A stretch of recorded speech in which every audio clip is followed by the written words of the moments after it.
Alright, so welcome back to the channel. So today I have more of a small video topic. It's not anything crazy because we haven't been getting much news. So this video isn't going to be like a crazy news video or anything. It's more so one of those videos where I want to document something that happened on the road to MK1. And so with that said, today's topic is the Mortal Kombat 1 website actually got like data mined. And I did say that this was going to happen. I said I would expect that the website can be data mined and we will find out some info that they otherwise haven't announced. And this isn't necessarily that. This is actually a little bit more interesting, a little bit more cryptic compared to if they like accidentally revealed a new character or something. Okay, so the Reddit post says, hidden info from the MK1 website. Purpose. Each character seems to have a purpose based on the source code of the website. So far we have. Okay, so this is very interesting just right off the bat. So basically whatever word is attached to a character in the source code is their like quote unquote purpose in the story. So with that in mind, let's go ahead and read these. Okay, so Liu Kang's is security.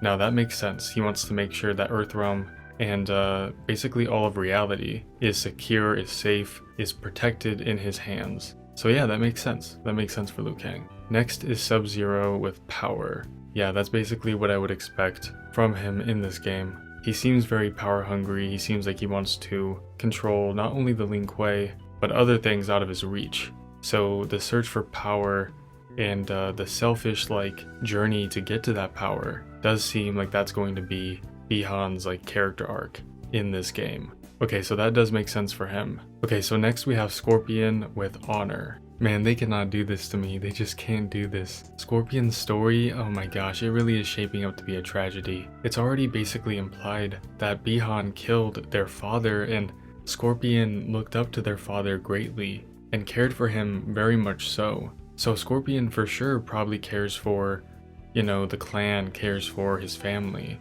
cares for Bi-Han, cares for Smoke. And Scorpion probably wants to, you know, maintain that honor. He wants to have pride in himself and pride in his family. But I'd imagine that when Bi-Han is turning on the original will and the original ideas of the Lin Kuei, it makes Scorpion have a much harder time with himself and his own self-doubt and just everything within his character. And it basically seems like it's gonna all be Bi-Han's fault. So god damn it. Man, I don't want to see Scorpion get hurt in the story. My fingers are crossed that he doesn't die, for sure. Okay, so next we have Kitana. And this makes sense to be duty, because, you know, direct quote from her, "It is my duty and privilege to serve her," when she is talking about Melina. So this does make sense. I wonder how Kitana is going to find her own path as a character, as her own individual person, or if she is entirely content with trying to help Melina. It would make sense that she is. Like maybe Kitana is a very confident character, independent, and can handle her own. So when it comes to Melina, she just wants to make sure that her sister can maintain those same character traits. And if she can't, then Kitana will serve her and help her as much as she can. Kitana is shaping up to be a real one essentially. She does seem to be a very respectful and very caring sister. And I really do love that for her character. Next we have Johnny Cage with vanity. Hold up chat, I might be dumb, 1 second. Excessive pride or an admiration of one's own appearance or achievements, the quality of being worthless or futile. Okay, so definitely the first one. Okay, that makes sense. It's basically like the 7 deadly sins, like the sin of like too much pride or whatever, right? Johnny Cage is essentially Escanor, so that does make sense for him. But maybe in his character arc, he can try and like settle down and be more humble, but we'll see. Okay, so next with Kenshi is revival. Now this one is actually interesting. It does make sense that he would want to revive his family's name, or if anything, revive the belief around his family and his family's name. Especially since he doesn't want to be affiliated with the Yakuza anymore. It makes sense for this symbolism of revival to be a big aspect of his character. Maybe if he doesn't end up being a focal point, which I think he very well can, it does make sense that he'll have his own corner of the story, his own part, where it is very self-focused, and he actually gets to work on himself. But we'll have to see what they do with that. Okay, so Kung Lao's is prestige. Now, I think I know what prestige means, but I maybe don't, so 1 second. Widespread respect and admiration felt for someone or something on the basis of perception of their achievements or quality.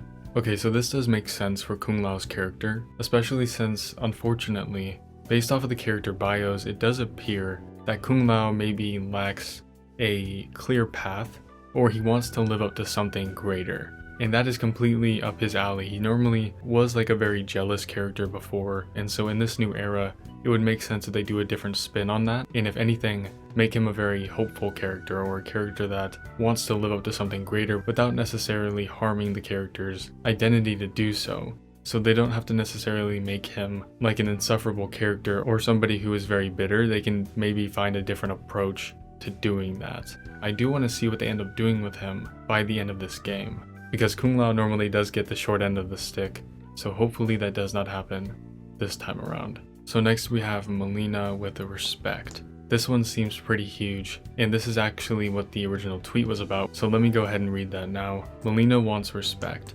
Seriously, this story is about to break our hearts. Girl is literally going through so much just to prove her worth, and all she wants in return is love and respect. Melina being the rightful heir to the throne, there's already so much pressure on her regardless, and that's not even counting the Tarkat disease. But now that Melina has to deal with the Tarkat disease, and then also her personality, which it does seem likely that some people think that she isn't actually worthy, some people think that Katana would be a better fit, and Melina most likely is feeling the effects of that.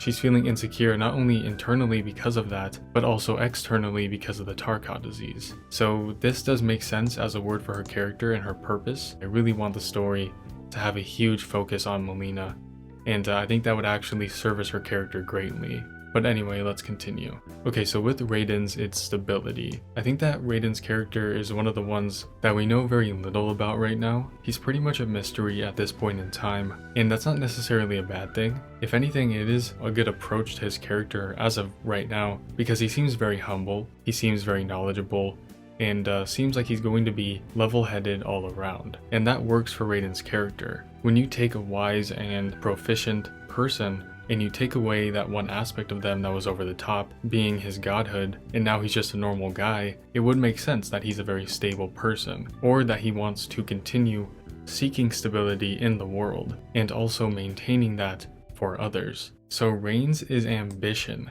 Now this is interesting. We don't know much about Rain as of right now, but we do know his involvement with others. He had his water abilities honed by General Shao, and he was also praised by Sindel, and then chosen to be Outworld's High Mage. So maybe he is a very ambitious person. It would make sense that he has pride in himself and is very confident. And even if he necessarily isn't confident, he is a character that has a lot to strive for. He has several goals and he has a lot of talent. And so this does make sense for him as well. And I want to see what they do with him in this story. I don't know how big of a role he'll play, but I am open to anything with him. Okay, and lastly, we have Smoke with the word loyalty. And this ties back to what I was saying about Scorpion. This is fucked up. They are really pulling on everything, like every heartstring that they can with this trio, with Smoke, Scorpion, and Sub-Zero. This brotherly bond that they have, or might not have anymore by the end of the story, is really gonna fuck with us. I think that in reality, Scorpion is already very hurt by Bihan's actions. Granted, he probably doesn't know that Bihan was the one that killed their father, but once Scorpion finds out, I'd imagine that him and Smoke are going to team up against Sub-Zero, and depending on how much power Bihan has, Smoke's loyalty might bite him in the ass later on, where he does what Bihan says, or he works with Scorpion and ends up being like too loving and too caring, in the sense that it ends up being at his detriment. Could you imagine if Smoke gets in the situation where he has to sacrifice himself for Scorpion? I don't think I could handle it. There's just so much that they are probably setting up for these characters and this dynamic between the three. So I'm really concerned and also looking forward to it, with caution, of course. Okay, so with that out of the way, that is basically it for the purpose words. I think this is very interesting. Again, it's not anything crazy in terms of news, but to me, as somebody who cares about the story and the dynamics between the characters, this is interesting enough for me to make a video on, I would say. And documenting this, of course, is important to me personally. I hope you guys enjoyed this as much as I did. And then there is a few things I wanted to point out for this video just because I'm here. So about Comic-Con, we do know that there's probably going to be, or not probably, there is going to be a new reveal there And this tweet exchange happened. Alex Bittner, I think is how you say it, Alex Bittner. He is one of the senior facial animators at NetherRealm, and he said this. So somebody said, is this story mode specific, or are you referring to a character's animations and gameplay? And he said, answering that might give away a little too much. My bad for asking that. This MK1 bi-weekly news pause has me dying to know. And Alex says, I'm sure what they have planned for Comic-Con will scratch that itch for you. So we'll see what they end up doing with that. Regardless, anything that they show us is content. We need something. We need anything. NetherRealm, Ed Boon, I know you watch my videos, like please stop playing with us. We need something to hold us off. We're going to the next thing I have, which is the, what is this? The voice actors. So they finally are coming out and saying, hey, I voiced this character, and I voiced this character. So now we finally know Liu Kang, Melina and Katana, Kenshi, Shang Tsung, Sub-Zero, Scorpion, Johnny, Raiden, Kung Lao, Smoke, and Rain. And you should recognize most of these. A bunch of very talented people here, and I'm very excited to see who the rest of the characters are played by. We do know that Kelly Hu is going to be voicing somebody. That is yet to be revealed. So there is just so much talent around this game. With that said, that's basically it. I appreciate you guys for watching to the end. Let me know your guys' thoughts on the voice cast, as well as the purpose words, and yeah, Comic-Con as well. Comic-Con is going to be very exciting. How does this work, by the way, if anyone's watching to the end here? Is there like a stream or something that I can react to, or do I have to wait for them to post the trailer? Like, how does that work? I've never really done anything relating to Comic-Con. So anyway, ladies, gentlemen, and MB beauties, make sure you all stay safe, stay hydrated, and I will see you all in the next one. Bye-bye.